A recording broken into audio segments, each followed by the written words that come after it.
shoot 2 of 17 from 3 and think you're beating Steph and Jimmy Buckets, a.k.a. Playoff Jimmy, Playoff him, Himmy, whatever you want to call him. You can't shoot that bad and compete in the playoffs versus the Warriors. SGA wasn't even that good.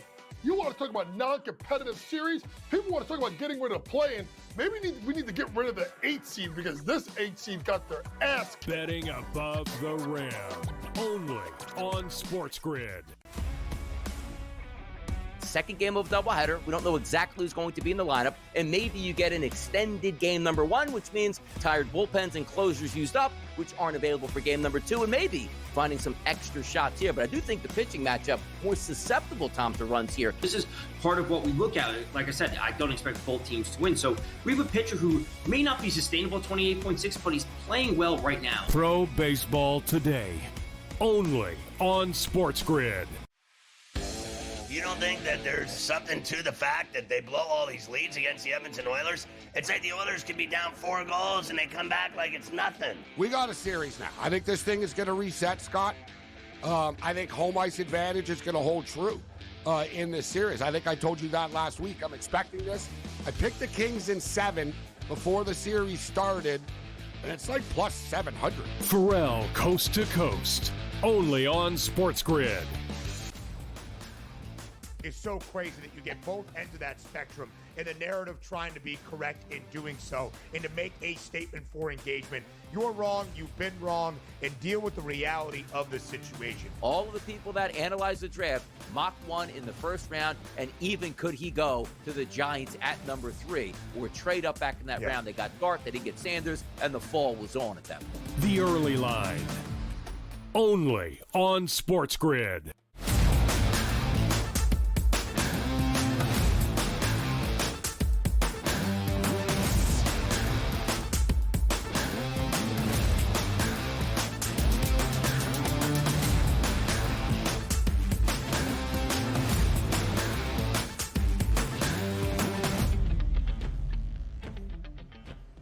Hello and welcome to a Tuesday live right here on the early line on SportsGrid and all across the SportsGrid network. That includes sportsgrid.com/watch, where you can find your favorite destination to consume everything all across the grid. He is Donnie Rightside. I am Ben Stevens. We are here together for the next 3 hours up until 11 a.m. Eastern time, bright and early on a Tuesday morning to recap a doubleheader of NBA playoff action on a Monday night with 4 more NBA playoff games on this Tuesday. A lot of Major League Baseball to get to as well. Wow. 3 hours together, DRS. Nah. The voice, not great to start this Tuesday, but we're going to power through, my friend. We'll find it throughout these 3 hours, I have no doubt. Now, I do understand that some shows today are changing their hour structure. Maybe the early line might change their hour structure as well. Get a little half hour off, get an hour off at this point here. Maybe even a quick condensed 1 hour show. You never know right now.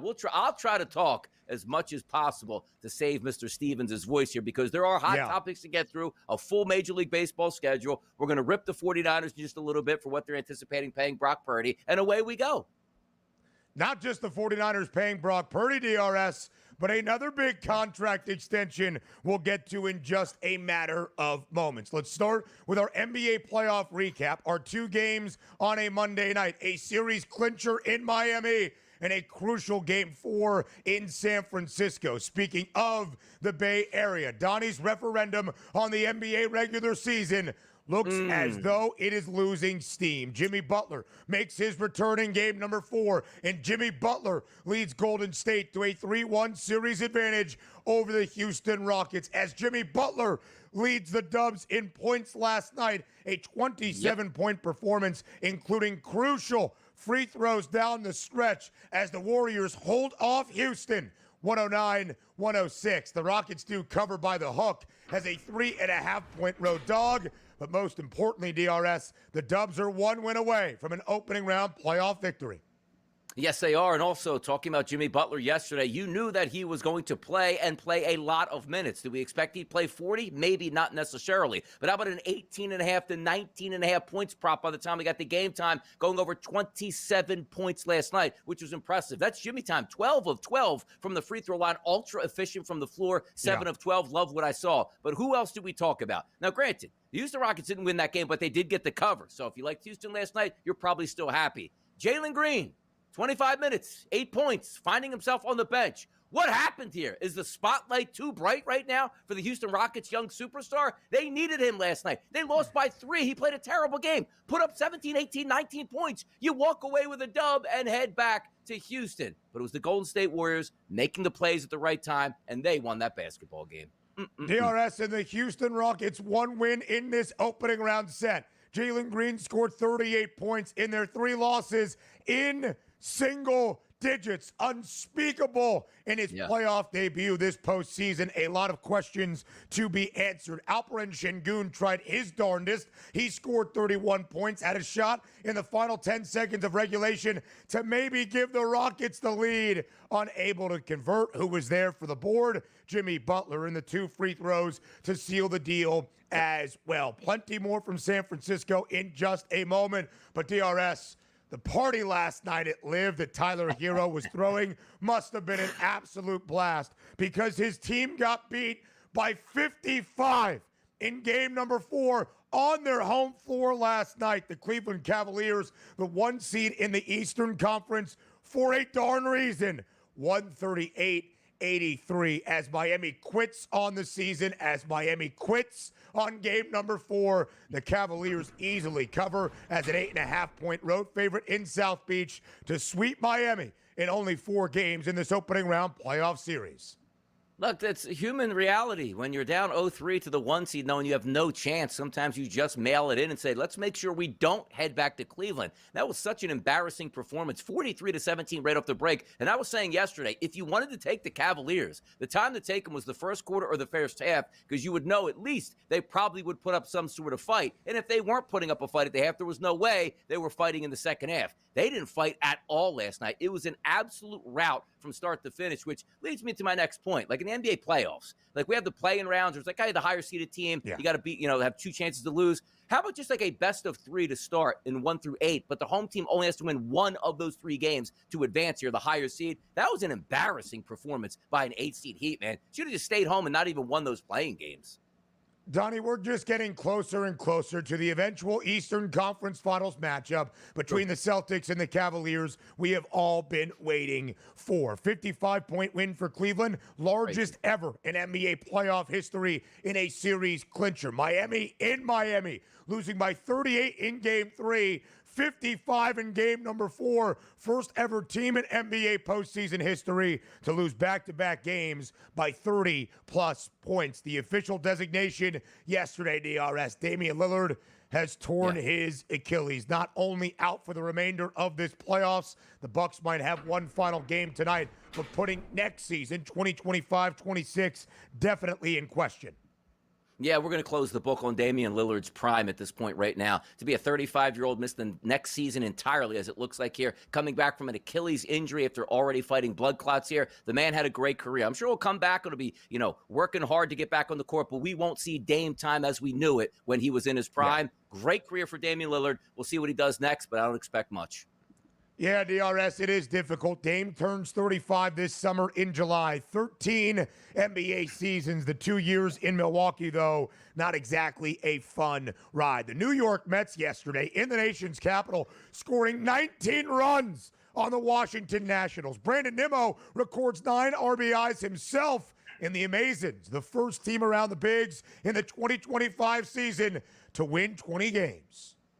It's pretty crazy. Like, if you had Francisco Lindor, now he did score a run, but has having a great season so far, hitting .304. It's like, hey, man, took him to get a base hit or an RBI last night. They scored 19 runs and 21 hits. Didn't even get a hit in that game, and they still scored 19 runs because everybody else in the lineup was doing multiple things left and right. The Mets are hot right now, man. Continue that win streak. I don't care who you're playing. As long as you're picking up victories, they all count the same now as they do in October.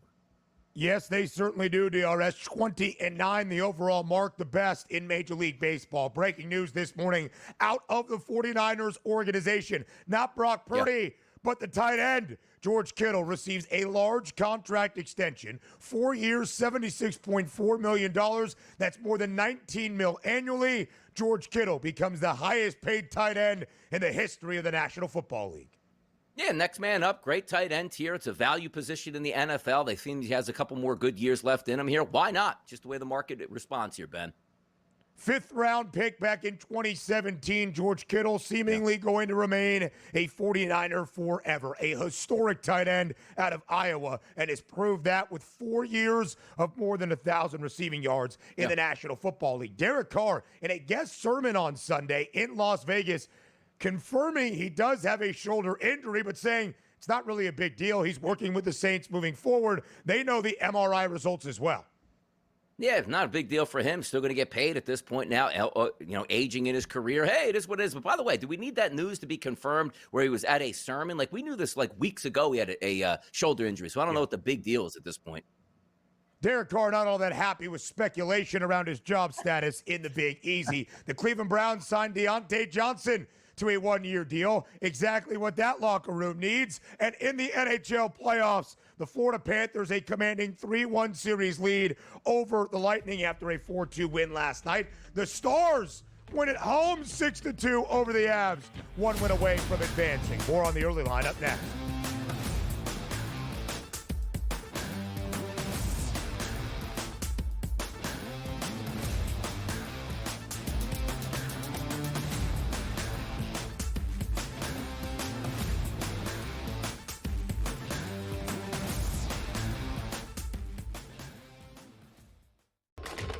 Enter into the magical world of McLuck.com, where even the smallest of spins can win real cash prizes. Adventure into over 1,000 of the best Vegas-style slot games. So what are you waiting for? Unlock your free welcome offer today. Join the fun where winners play and players win. Two guys that can do it all. Too much electricity this morning. This is a good time. We're having a lot of fun. I had to do a triple take. Ka-ching! Why? Because of parity. I didn't mean to offend. Yeah, it's not going to happen. Load management is a dirty word. Let him rip. You know what? Circumstances provide the results. What? How do you do this one? Oh, Donnie, you got such a good show there. A network that is booming. The Early Line, only on SportsGrid. Anyone that's been to a sporting event, the atmosphere before a game, I think Game Time Decisions has that same exact atmosphere. This is our arena.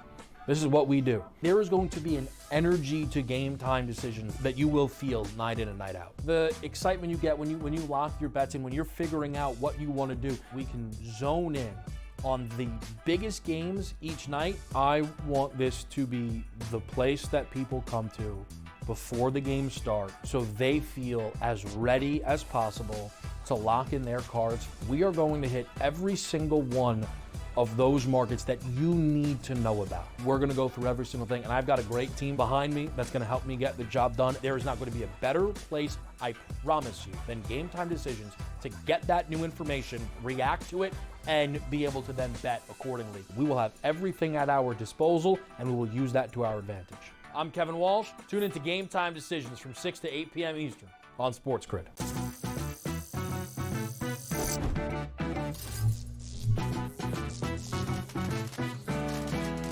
Did you know sportsbooks tend to draw up tighter bet lines for events that get even more bettors, like championship games or major matchups? My tip?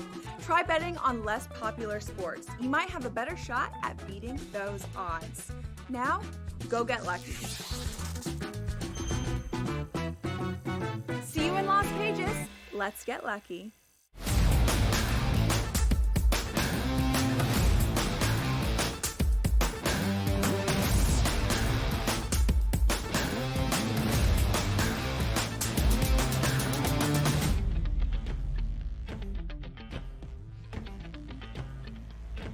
Game number 4 last night in San Francisco, our nightcap of a doubleheader of NBA playoff action to start a new week on a Monday. The Warriors and the Rockets, DRS, your referendum on the NBA's regular season. Houston as the 2 seed in the Western Conference. Can they even put up a fight in the opening round of the playoffs? So far, not so much. Led by Jimmy Butler in his return to game number 4. A team-high 27 points for Golden State. The Warriors take a commanding 3-1 series advantage over the Rockets with a 109-106 victory. The Dubs did close as a 3.5, 4-point home favorite for game number 4 last night. Houston does cover. Our first over in the series, 203 in a hook, does sky over that number. But most importantly, DRS, from the series docket, Golden State now leads 3-1. And Jimmy Butler in his return last night, well over his points prop of 19.5, a team-high 27, including clutch play after clutch play down the stretch for the Dubs. And by the way, just looking at some of the highlights right now coming across my computer, what was up with the court last night? I mean, if we can get a picture of the court up here in just a little bit, I would really like to get a response from you, Ben. But having said that, the Houston Rockets went on the road in a must-win situation in game number 4. They shot 49% from the floor. They shot 48% from three-point range. Easy dub, walk away, 2-2 tie as we head back to Houston. That wasn't the case because you didn't make your free throws. 61% as a team, 19 of 31. You shoot a measly 70% from the free throw line, you win that basketball game going away. Now, also understand this. Sometimes it's just more about volume from three-point range because 11 three-point shots went down for the Houston Rockets as compared to the Golden State Warriors who knocked down 17 triples last night. That's the ultimate equalizer. But when you are looking in game situations and say, somebody needs to rescue me. Steph Curry yesterday, 39 minutes, 6 of 13 from the floor, only 17 points. Why? Because Jimmy Butler stepped up with 27. Podziemski stepped up with 26 points at home. This was a guy that was struggling to even make it through games with a stomach bug earlier in the series, really playing good basketball. But then I can't wait to get back to the Houston Rockets and say, how did we lose this game? I got 31 from Şengün. I got 25 from Fred VanVleet, my point guard. Jalen Green, just step up and have an average night and we'll be fine. 8 points, minus 11, 3 of 8 from the floor, and benched in that basketball game. I don't know how that happens. You must have your superstars play the best, and their peak performances have to be on the road to carry your squad. You barely lost that basketball game, and your best player didn't show up. I don't know if you say, like, hey, we'll get it back in, game number 5 and all that. No, nonsense. This was your chance to get a game in Golden State. Let's not forget that. Game number 3, Jimmy Butler didn't even play, and you still lost that game as well. The Golden State Warriors just have that championship pedigree, and maybe the Houston Rockets just aren't ready, Ben, for prime time. Yeah, and DRS, they're not, right? Neither is Jalen Green. There's going to be a lot of questions about what this guy can do in games that actually carry even a sliver of significance because, as DRS is saying, the regular season losing some of that when the 2 seed in your Western Conference is getting run out the gym by the Golden State Warriors, who, by the way, were looking like a 2 seed after the acquisition of Jimmy Butler, acquired in that blockbuster trade. His first game in early February, on February 8th. The Dubs entering the playoffs, DRS, 24-8 straight up since Jimmy Butler's first game, including that play-in tourney victory over the Memphis Grizzlies. We'll talk more about Jimmy. We'll talk more about Golden State in just a moment. But for this young Rockets core, in their first playoff appearance together, under head coach Ime Udoka, Alperen Şengün giving you everything you can ask for. The veteran, Fred VanVleet, performing well last night. But Jalen Green has scored in single figures in 3 of the 4 games, conveniently all 3 that Houston has lost, coming nowhere close to his points prop of 17.5 last night. And DRS, you look at the box score, Houston had a 7-point lead at the break. The Warriors blitzed them to start off the third quarter, beginning on a 13-0 run, but the Rockets responded. They had a 4-point lead with fewer than 4.5 minutes in regulation remaining, but then it was Golden State from there in a crucial moment after Fred VanVleet tied the game with just over a minute remaining at 1:04 apiece. Dillon Brooks, Jimmy Butler getting into it all night long. Fiery competitors, but Dillon Brooks is an absolute issue when he lets his emotions take over, because with about 45 seconds left, Jimmy Butler hoists up a corner three, and instead of just contesting, as Brooks was in good position to do, he runs into Jimmy, gets in his shooting frame, 3 free throws, Jimmy Butler buries it, and Golden State never looks back. The Warriors take that commanding 3-1 series lead, and DRS, you alluded to it. How would Jimmy Butler perform? Would he be near 100% efficiency in his first game since suffering that pelvic contusion early on in game number 2? Only played 8 minutes in game number 2, missed the entirety of the rest of that game, and then, of course, all of game 3. Came back, scored 27 points, team high for Golden State. Yeah, playoff Jimmy, right? If he's going to play in that game, it's not give me 10 to 15 minutes here. You know he's going all out, and was certainly a factor at the end of that game, but I happened to look at maybe a Detroit Pistons player or two last night watching that basketball game, raising their hands like, what, are you kidding me? We can't get a call like that late in the game so we can actually win a basketball game. That's a tough scene here for the Detroit Pistons. But again, focused on the Warriors, this is what they do. It's why they got Jimmy Butler. Now, we understand in 2 or 3 years, Jimmy Butler is going to tear that team apart from the limbs and be forced out or maybe retire at that point. But the getting is good right away with Jimmy Butler and the Warriors. They're in that honeymoon phase right now. Things are going really well. And that's another sign. The 7 seed knocking off the 2 seed and might do it fairly easily in a gentleman's sweep. Hello, regular season. Goodbye, Donnie Rightside.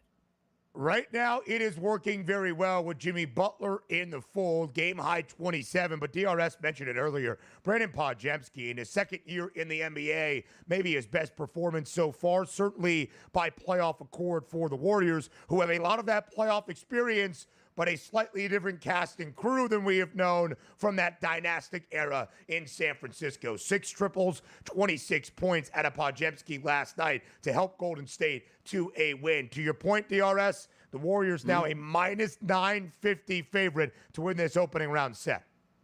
Yeah, might as well be minus 1950 at this point, because everything I've seen from the series says the Houston Rockets aren't ready for prime time. And again, you will know a lot about this young Warriors team, or young Rockets team going up against the Warriors in game number 5. Let's see if they come out in the first quarter just like the Heat did. How about that? Quick trip to Houston. Game 5 tomorrow night back in H-Town. Western Conference odds next.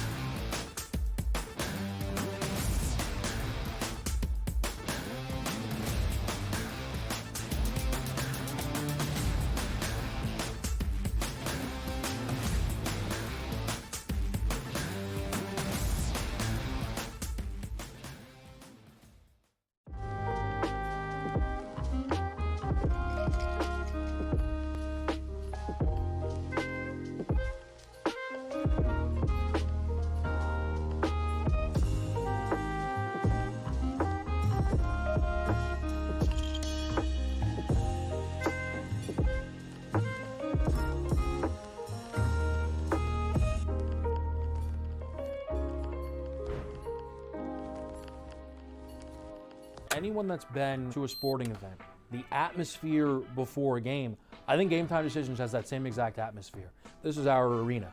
This is what we do. There is going to be an energy to Game Time Decisions that you will feel night in and night out. The excitement you get when you lock your bets in, when you're figuring out what you want to do, we can zone in on the biggest games each night. I want this to be the place that people come to before the games start so they feel as ready as possible to lock in their cards. We are going to hit every single one of those markets that you need to know about. We're gonna go through every single thing, and I've got a great team behind me that's gonna help me get the job done. There is not gonna be a better place, I promise you, than Game Time Decisions to get that new information, react to it, and be able to then bet accordingly. We will have everything at our disposal, and we will use that to our advantage. I'm Kevin Walsh. Tune into Game Time Decisions from 6 to 8 p.m. Eastern on SportsGrid.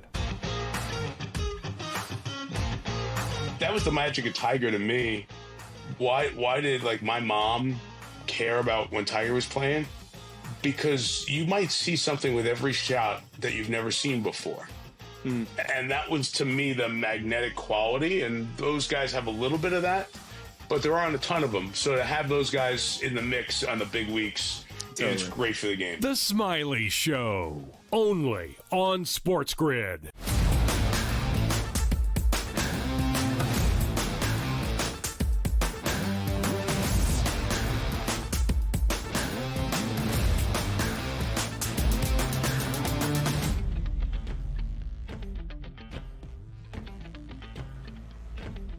7 teams remain for now in the Western Conference postseason around the association. The Golden State Warriors, a 3-1 series lead in commanding fashion over the Houston Rockets. Simply a day off, DRS, and we will play game number 5 tomorrow night in H-Town. Now, the Rockets are favored by 3.5 points for this 5th game. I don't know where you look right now to find that confidence in Houston. Hey, they covered last night as a 4-point road dog, and their best player, Jalen Green, only scored 8 points. He hasn't been their best player in this series. In fact, in all 3 L's for the Rockets, he has scored just in single digits. Alperen Şengün has been that guy for Houston. But DRS, are you running to the window to lay 3.5 with Houston in game number 5 tomorrow night at home for the Rockets to stave off elimination and send us back to San Francisco? Not unless we see like an overwhelming amount of bets coming in on the Golden State Warriors, like 75 or 80% here at the FanDuel Sportsbook, and that line doesn't really move or even moves in the direction for the Houston Rockets. Like, I liked the Rockets last night to stand up. I didn't like the actual performance in the final score, but they did cover. It wasn't like they didn't show up and said, we'll get them back in game number 5. Like, they gave it their all. They just didn't play their best basketball, and Jimmy Butler stepped up, and a couple plays were made by Golden State that weren't happening for the Rockets. But no, I don't have a lot of confidence here because I think the Rockets understand this as well. Your chance to get back into that series was game number 2, and you did that. Your chance to stay in this series was win one of those 2 games in Golden State, which also had Jimmy Butler miss the entirety of game number 3. You lost both of those games. So I think everything's hitting them saying, well, yeah, we'll take it one game at a time. This is what a veteran ball club's supposed to say. But understand this. You got to win game number 5. Then you got to fly back to Golden State, win that game. Then you got to fly back to Houston and win game number 7. That's not happening at this point. But I do want to see the mettle of this team in game number 5, particularly early. Are we dug in? Are the fans excited? Do you want to give them hope? Or do you just want to extinguish that flame like we saw for the Miami Heat last night that absolutely didn't show up? Because, like, why play any more basketball? We have no chance in the series against a better opponent. You'll know right away in game number 5. But no, Ben, I am not excited to back the Rockets right now. A new test for the Rockets referendum. Game number 2. Would Houston show that resilience on their home floor? A must-win, can't-lose game, having that home court advantage as the 2 seed out west. They did. Passed it with flying colors. Now their first time facing elimination in a playoff set as this young team. How do they respond at home, mind you? Again, one of the benefits of being the number 2 seed in the Western Conference against Golden State. DRS, there has been no question that adding Jimmy Butler to the Warriors has been only a positive benefit. 25 points, 7 boards, 6 dimes, 5 steals in game number 1. Of course, only playing 8 minutes after that scary collision with Amen Thompson, falling to the floor in game number 2. Responds last night in game number 4 with a team-high 27 points, a perfect 12 of 12 from the charity stripe. This is why you get Jimmy Butler, to have playoff Jimmy step up and in these significant spots. And last night, DRS, Stephen Curry, 17 points, did not play all that well for a guy that's gone over 30 twice already in this series. We'll see how he performs in game number 5. Again, Golden State minus 950 to win this series outright. You see 6 games on the graphic right there at plus 152. That's the Warriors' price in 6 as well. Clinching this series back at home by the Bay at a plus 152 price. Now we take things further, DRS, around the Western Conference title odds. Oklahoma City, a 4-game sweep of the Memphis Grizzlies, awaiting their opponent for this second round. By the series advantages right now, that's going to be the Timberwolves and the Warriors really trying to figure things out. That would be the next side of it. Oklahoma City waiting to see if they play Denver and or the LA Clippers. Game number 5 back at altitude tonight in a tightly contested set between the Nuggets and the Clips. OKC, a minus 180 favorite. But DRS, where do you find the value looking at those Western Conference championship odds? Yeah, it's interesting because I think it still would be between the Denver Nuggets and or the Los Angeles Clippers. And understand this, where you're looking at this price and say, man, why are the Warriors 6-1? Well, the Warriors are probably the favorites here to close out their series quickly and move on, which means that's why their number is listed there. When you take a look at the Timberwolves, say, well, Donnie, they have the same 3-1 series lead as the Warriors do. I don't think the Timberwolves are winning game number 5, which means they're at 8-1. If we all had the Minnesota Timberwolves favored in game number 5, they would probably be a plus 500 already in the odds market. It's just reacting to what's on the future schedule and how quickly these series can be closed. But for me, again, I still look at that number on the Denver Nuggets and say home court advantage back on their side, 24-1. I'll take that price. Yeah, no doubt, DRS. And that team, Denver and or LA, that being the Clippers, would face OKC in our second round series. More than likely right now, the Warriors would see the Timberwolves in the other conference semifinals to advance to the WCF. Eastern Conference playoffs in Cleveland next.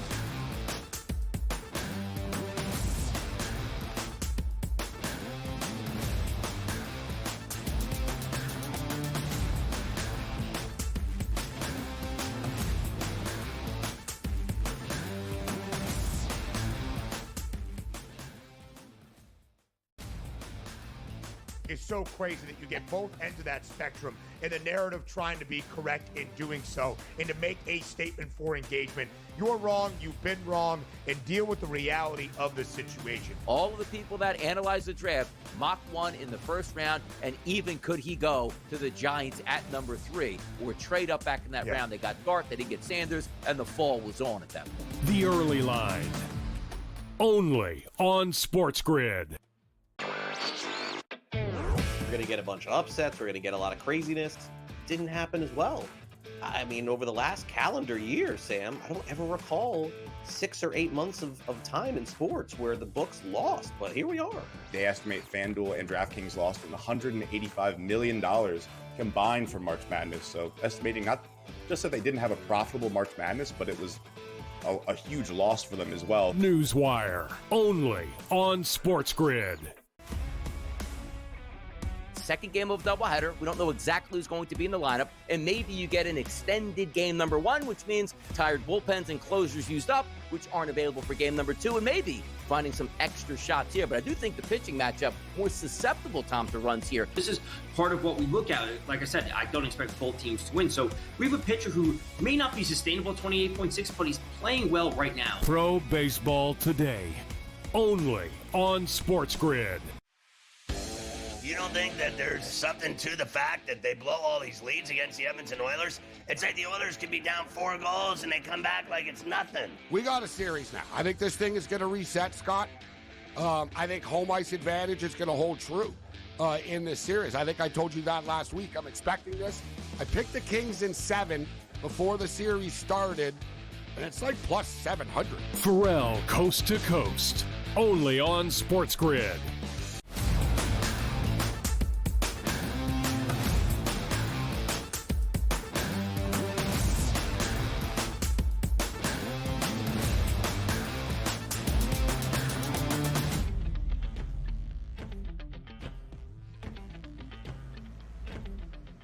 We hope the celebrations at Live last night in South Beach were sensational for the Heat, because the season is now done for Miami. The Cleveland Cavaliers, DRS, go into South Florida last night and win by 55 in game number 4, 138-83, as they knock out the Heat and sweep Miami in only 4 games in this opening round playoff series. The Cavaliers easily cover as an 8.5-point road favorite, a total of 211.5. Does sky over because Cleveland nearly scored 140 points. The Cavaliers go to Miami, up 2-0, but getting tested, frankly, DRS, for a large majority of the opening 2 games of this series in the land by Miami. They win game number 3 over the weekend by 38. They win game number 4, a series clincher to end the Heat season, by 55. The first time in NBA playoff history a team has lost back-to-back games in a series by 30-plus points. The 55-point margin in favor of the Cavs last night, the largest victory margin ever in a series clincher in NBA playoff history. Not even needing Darius Garland at all here. 138 points, which included a 3-point barrage. Man, how about 22 of 47 from the three-point line on the road, which is 47% with volume? That's incredible. 88% from the free throw line, 55% from the floor. It was over before it started. 43-17 at the end of one quarter. Should have sent everybody to the exits there in South Beach. Now, understand this, too. Like, Tyler Hero's number is 14. Replace the 1 and put a 4 in there. So why would he be number 44? He was a minus 44 last night as a starter. That is incredible. The guy you need to show up in moments where your back is against the wall. How about 31 minutes, 1 of 10 from the floor, 1 3-point shot made, 1 field goal made, or 1 free throw made. 4 total points in that game, and yes, a minus 44. That was an embarrassment from the Heat. Or, hey, we played well down the stretch post Jimmy Butler, and we won a couple playing games, but when you squared up against a true heavyweight contender, you didn't even show up in any one of those ball games. That was embarrassing for the quote-unquote Heat culture, Ben. DRS, again, in game number 1, you look at the final score, the Cavaliers winning by 21. They covered as a 12.5-point home favorite. But that game was 6 points with less than a minute remaining in the third quarter. Cleveland pulled away, showing their might in the fourth, winning that fourth and final stanza by 13. Game number 2, though, Miami only trailed by a bucket with just over 3 minutes remaining in regulation before the Cavaliers held strong, again, as you would expect in the 1-8 matchup to win that game. But Miami did cover in game number 2. So there was an idea, despite the fact after taking that 2-0 series lead, Cleveland was booked with the most likely price at minus 120 or so to sweep Miami, that the Heat could at least keep a game competitive, keep a game within margin, maybe even cover as a home underdog. Donnie, they were only getting 5.5 points for game number 3 back on their own home floor, and they lost that game by 38. They were getting 8.5 last night,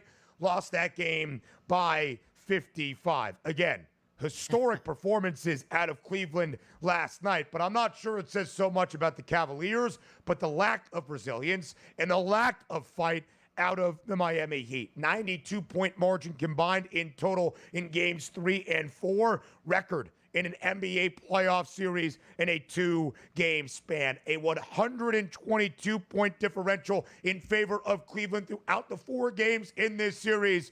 Another NBA playoff record. Frankly, when you win the series clinching game by 55 points, you're going to stack up a couple of notches in that history book, DRS. No, certainly are. And understand this, too. The 2 number 1 seeds in the NBA in each one of the respective conferences. You saw OKC. Memphis at least showed up, even without their best basketball player, and fought hard at home and at least tried to give their fans something that could say, you know what? Didn't work out this year, but I appreciate the effort that you gave. Like the Miami Heat season ticket holders that were in that building for games 3 and 4, completely embarrassing. Like as a fan, you even get excited. Like you're down 0-3. You know the series is over. But everybody has that feeling of, all right, let me just go down to the game and see what happens. Hey, man, we got a couple-point lead at the end of the break. We got to lead at the half. Hey, you know what? If we win this one and send it back, can we steal a game number 5 and at least bring it home and see what happens? Like, you didn't even get that as a fan base to say they gave it their best effort. Your ticket prices gave it the best effort because you paid and went there and paid for parking and drinks and, you know, food and all that. And that's what they gave you last night, only to find out that Tyler Hero, your best player, had already checked out of the series. Like, I don't even know why I have to show up to the game tonight. I should have just faked an injury or stomach illness so I could have sat out, and maybe the team would have been better off from that. That's the thing that irks me the most is the fans didn't even get to enjoy one lick of this series as a Heat backer. DRS, you said it in breaking down the game yesterday. Screw the 8.5. Won't matter. Don't even look at 2-11 and a hook. If you think Miami has any sort of fight left in them, even to stay within the 8.5-point spread, look at the first quarter and only the first quarter. Well, we looked at the first quarter, and the Cavaliers quadruple-upped the Heat 32-8 with about 2.5 minutes remaining in that opening stanza. Tyler Hero, after Miami lost by 38 points in game number 3, told the reporters, don't count us out. This is about our culture. This is about our fight. We are not going out for, well, Tyler, you did. And speaking of the number 4, that's how many points you scored last night. There is no doubt in my mind. He was getting calls about bottle service for the club they were heading to after the game ended up as a year-in-review season-end party. Here was Tyler Hero after the incredibly embarrassing performance in game number 4 last night in South Beach. Yeah, it was obviously, leaving Cleveland. We came back to Miami. we definitely didn't expect this. Tough, last two games for us, both, 40-point, 50-point losses, really no excuses for it. It's embarrassing, and definitely humbling, a lot of work to be put in, and, have a good opportunity to come back, obviously, next season and try to figure this out. That guy just wants to get home. That guy's got other things on his mind. DRS, we didn't expect this. You didn't expect it. Who's the one person that can change it, Tyler? You and your teammates, to at least not get beat by 55 points in the final game of your NBA season. We saw this a lot last night. They were resurfacing that clip, the soundbite from Hero after game number 3, saying we're not going out 4-0. About midway through his 35-second monologue following game number 3, DRS, he mentioned something. I knew it was over there. He said, we get paid to not get swept. When I heard him mention they get paid to do this, not the love of the game, over. Done. There. Wish I would have seen that clip earlier on. Would have laid the 8.5 with the Cavaliers. Would have laid the 15.5 with the Cleveland Cavaliers. Would have alt-spreaded them as high as I could for them to win by 55. Yeah, they never got their legs in the series at 1 iota. Game number 1, game 2, game 3, game 4. And actually, game number 2, I did like them with the points. I think it was like 12 points in that one, stayed within double digits, which was perfect. Then you might have said, boy, they might have a fighting chance at home. Because, again, it's hard to sweep a team in the NBA. Even if you do, there's some turning points. Again, that Memphis series going up against OKC. OKC is the best team in the NBA. They fought for their lives in games 3 and 4, and most of that without Ja Morant, the best basketball player on Memphis. But the Heat were like, yeah, we're pretty healthy. We just don't care at this point and come down and enjoy all the fruits of our labor in South Beach, eat it up, and then head back to Cleveland and rest up for your next series. It was embarrassing overall, which means Pat Riley, the Don of South Beach, Eric Spoelstra, the best coach in the NBA, didn't look like it this weekend at this point now. So let's see what happens with the Heat moving forward because where do they go from here? Where's the rebuild at? You can't be happy with the way the season played because not even like, you know what? We tried to Jimmy Butler. Like, they were well under 500 and then got piped in round number 1. Terrible. Whoa, pause, piped. Anyway, when you look at Miami's season, tumultuous indeed, DRS, and a reshaping of things when you trade away Jimmy Butler, because it was really Jimmy Butler and the rest of the crew that had so overperformed in the postseason, it covered up the issues. Now you really don't even have anything to cover up. Eastern Conference on next.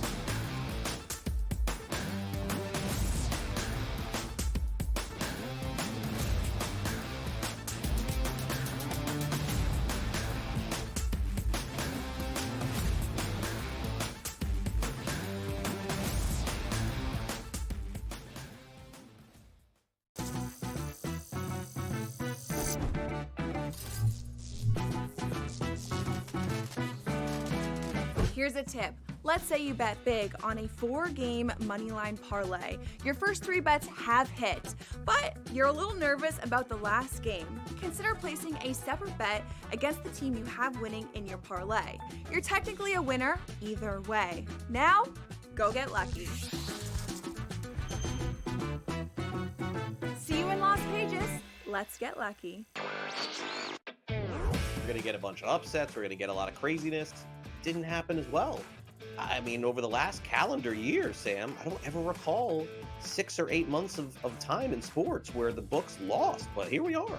They estimate FanDuel and DraftKings lost $185 million combined for March Madness. So estimating not just that they didn't have a profitable March Madness, but it was a huge loss for them as well. Newswire, only on SportsGrid. The 2 guys that can do it all. Too much electricity this morning. This is a good time. We're having a lot of fun. I had to do a triple take. Ka-ching! Why? Because of parity. I didn't mean to offend. Yeah, it's not going to happen. Load management is a dirty word. Let him rip. You know what? Circumstances provide the results. What? How do you do this once? Oh, Donnie, you got such a good show there. A network that is booming. The Early Line, only on SportsGrid. The game is on.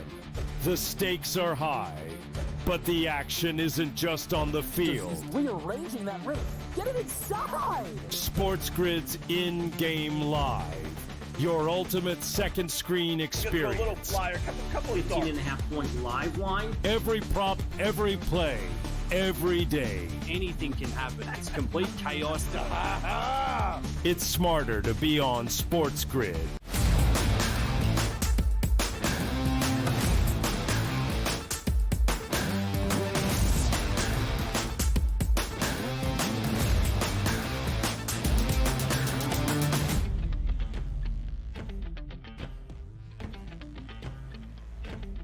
The Cleveland Cavaliers sweep the Miami Heat. Kind of what we expected, maybe not as quickly or as decisively in just 4 games, and certainly not with at least a 38-point win and 92 combined points in their favor in the final 2 games of the series in South Beach. But DRS, we've said it since the beginning of March. We've said it since the beginning of April. You have said it certainly since the beginning of the NBA postseason. Let's fast forward. Let's do the WCC tournament bracket that we have seen in college hoops. Let's get the Cleveland Cavaliers and the Boston Celtics, the Eastern Conference Finals matchup that we know is going to happen to that stage. Boston does lead 3-1 over Orlando, a chance to clinch inside TD Garden tonight. The Celtics, the reigning NBA champions, an 11.5-point favorite. The Cavaliers are the number 1 seed in the Eastern Conference. They sweep Miami in 4 games. Now, the Knicks and the Pacers both maintain a 3-1 series advantage as well.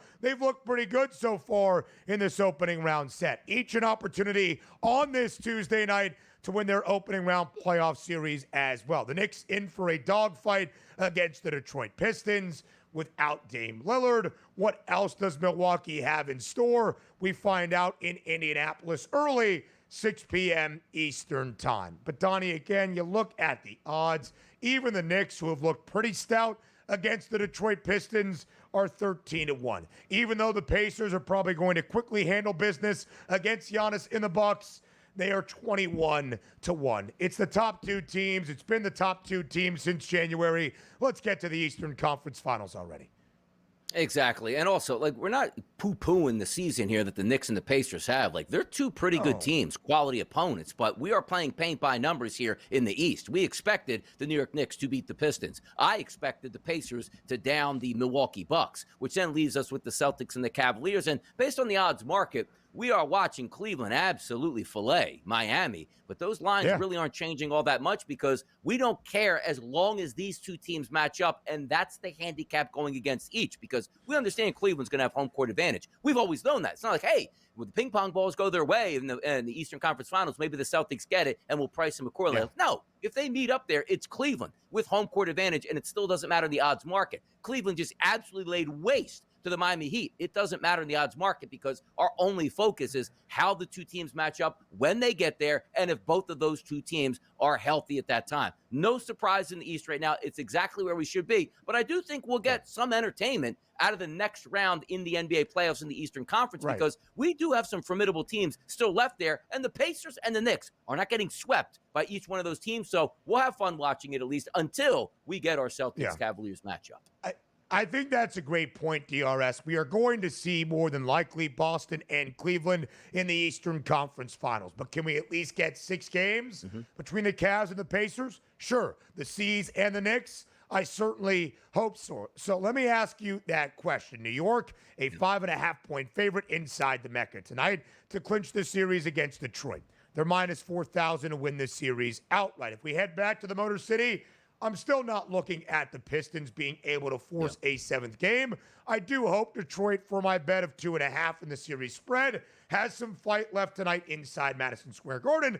And we have seen the Pistons be very, very competitive in all 4 games so far. I am pretty sure we'll check before we preview game number 5 tonight. The Pistons have at least held a lead at some point of the 4th quarter in all 4 games. The Pacers are an 8-point favorite tonight in Indy against now the Dame-less Milwaukee Bucks, which was the case in game number 1, and Indiana won that by 19 points. Giannis trying his best, but nobody else really helping out the Greek Freak at this moment. So again, we are allowing the potential of crazy surprises to happen, but more than likely our second round series falls such. Cleveland, the 1 seed, against the 4 seed in Indiana. Boston, the reigning champs, the 2 seed against the 3 seed, the New York Knicks. DRS, of the Pacers and the Knicks, who provides that higher seed a tougher test in round number 2? I actually think it's even, too, because usually we would look at the New York Knicks and say, well, it's the better team, starting 5, Coach Tibbs, the Madison Square Garden, all that effect. But I look at the way the Pacers have played so far this season and the playoffs. It's a fun bunch here. They got shooters. They got good point guards. They got good big men. They got outside shooters from big men here. So for me, I'm going to go out on a limb here. Most people would say the Knicks. I'll go Pacers. And you see the price points there. 13-1 and 21-1, where you see the Eastern Conference winner, where, of course, the Knicks are the favorite. But I'll go against the grain here. I'll take the Pacers to be more competitive in the next round than the New York Knicks. How about that? Yeah, I would agree, right? And we have talked long about this for New York, 0-4, 0-8, really straight up. And I think 2-6 against the spread, or 1-7 against the spread against both Boston and Cleveland this year. I still think New York can win 1 game at very least against the Celtics, and hopefully 2. Let's not forget, Boston was dominant last year on their run to winning championship banner number 18, 16-3 straight up in that playoff run. The Cavaliers will have home floor advantage against Indiana.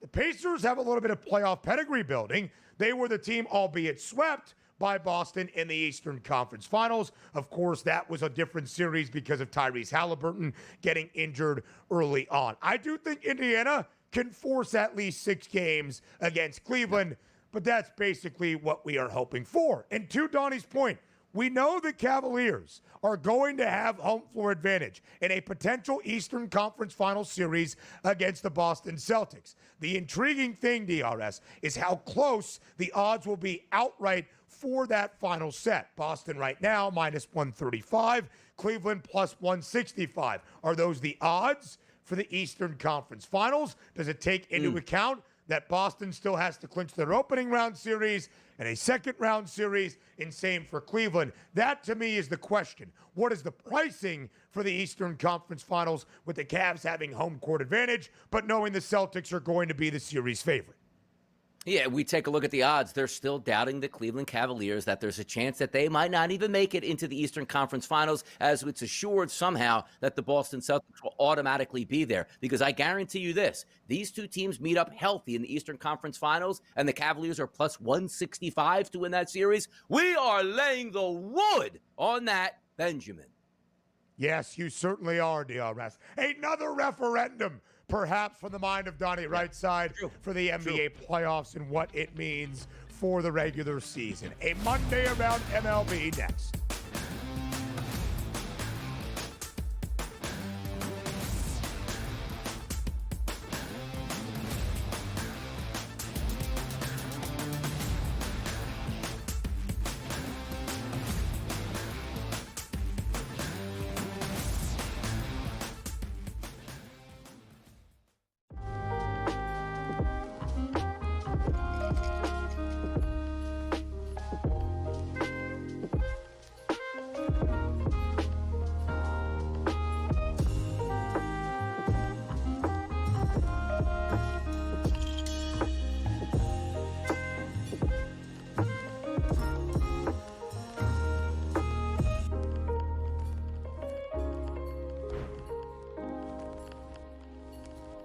Anyone that's been to a sporting event, the atmosphere before a game, I think Game Time Decisions has that same exact atmosphere. This is our arena.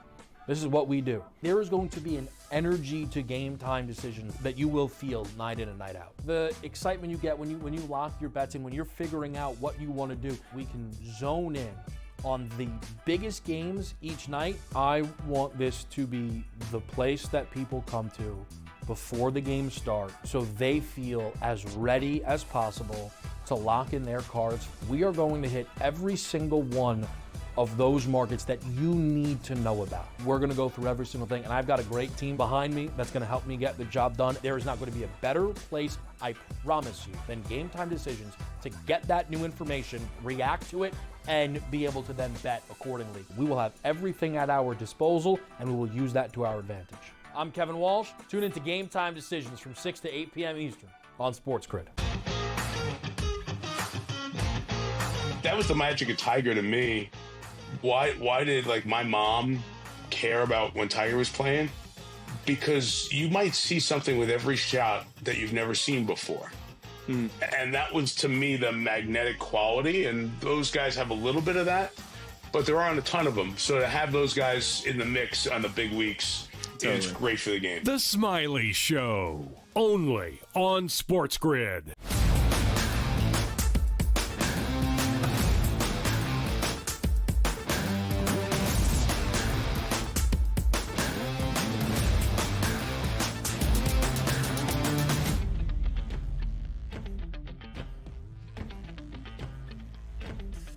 An 8-game slate on a Monday around Major League Baseball. Plenty of headlines to deliver to end out our opening hour on this Tuesday. Make it 20 wins for the New York Mets, the fastest team to the 20-win benchmark in Major League Baseball in 2025. How did the Mets get to 20 wins? Scoring 19.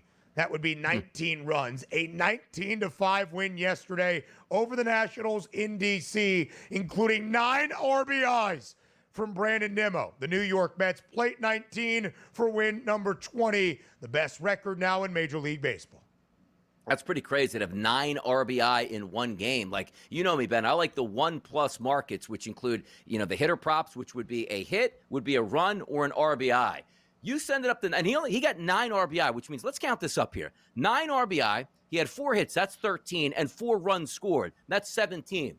If the books allowed you, Ben, to take up to, let's just say, 15 in that market, it probably would be like 5,000 to 1 at that point, which you would be sitting on an absolute gold mine. Now, granted, somebody crazy enough to take, a Brandon Nimmo 15+, hitter market would be insanity at that point. But my God, that shows you what type of day he had, which was crazy. But also, we talked about the Mets to open the season. Hey, pitching's there, hitting. Hopefully it comes around. They're getting everything at once now. Hitters coming around, clutch hitting too. How many games have we seen the Mets in these win streaks here be down in a baseball game and just snap your finger and they're back up? I love everything that I've seen. And also, the catalyst is Francisco Lindor. Didn't have a hit yesterday, and still his average is over 300. Lindor, when he is right, sets the engine for that entire lineup, which again says he didn't even have a base hit or even factor into that game per se, and they still scored 19 runs. And then Griffin Canning on the mound. 5 innings pitched, no earned runs in that game. A 2.61 ERA. You don't even have really household pitchers, and they're performing extremely well. The only question is, yes, you love it if you're a Mets backer,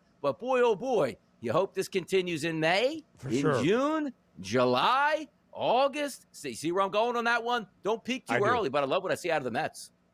Just over a month into this Major League Baseball season, at least on the calendar, the New York Mets, the first team to 20 wins, the best record right now, then, of course, around the major leagues. In DRS, they have won 9 of their last 11. You've got Francisco Lindor batting better than 300 in that leadoff spot. Who's the one guy that hasn't been sensational yet? That would be Juan Soto in a Mets uniform. If that can be on its way up as well, then it should be a good summer up in Queens. The hottest team, though, technically around the National League, that would be the Cincinnati Reds, winners of 5 consecutive games. My Reds now making a charge up the National League Central standings, 16-13. DRS, I need the Reds to post 80 wins this year. They've got 16 after a 5-game win streak. Yeah, exactly. Hottest team would be because they're playing bad baseball teams, but that doesn't mean anything. You only play who's on your schedule. Winning those baseball games is what means much. And also a 3-1 victory yesterday. Take a look at the pitchers on the mound. And I've heard you talk. I've heard myself talk on this show multiple times about Palante. He's been good, Ben. 6 innings pitched, 3 earned runs yesterday, a 4.13 ERA, but his xFIP numbers are tremendous. But how about Martinez, a journeyman with a great performance last night? 6 innings pitched and 1 earned run. It's good to see because the Reds we always used to think about at home in Great American Ballpark. Woo, what a game. 8-7 final they won. It's good to see them winning low-scoring games there at home. Thank you for giving me the credit for talking about Andre Palante, the starter yesterday for the Cards. DRS, speaking of home field advantage, you see that road record for the Reds Birds outside of the arch? 2-12 right now for St. Louis, who started 4-2, even 9-9. They have now dropped 8 of their last 11. Unlike many years previous, St. Louis did not enter this year as the favorites in the National League Central. They entered with the longest price. We're starting to see that ever so slightly. More bad pitching news and injury news for the Dodgers, and Tyler Glasnow placed yesterday, DRS, on the 15-day IL, dealing with that shoulder injury.